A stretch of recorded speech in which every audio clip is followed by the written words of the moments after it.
मग गावाचं बोलणार ना, गावचं काय थंडी आहे. गावची थंडी, सकाळी पहाटे 6 वाजता उठायचं आणि जो थंडावा असतो जबरदस्त, आणि शेकोटी करायची मजा जाम असते गावी.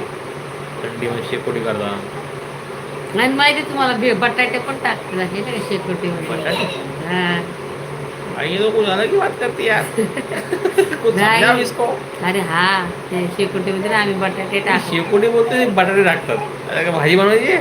हो, छान लागतं ते. मी शेकोटी बोलतोय. हा, मग शेकोटीमध्येच. तुम्ही नव्हते करत पण आम्ही तर करत. मित्रांनो सांगा, खरंच ही बोलते की शेकोटी करतात त्यामध्ये बटाटे टाकतात. बटाटे हे खरं आहे का? खरंय. कमेंट करून सांगा. अरे खरंय, आम्ही करायचो. बरेच जण करतात, चांगलं नव्हते. मला तर नाही वाटत असं करतो असं शेकोट घेता घेता मध्ये बटाटा एकदम मस्त होतो, त्याला मीठ टाकून आम्ही खायचो. तुम्ही नव्हते करत पण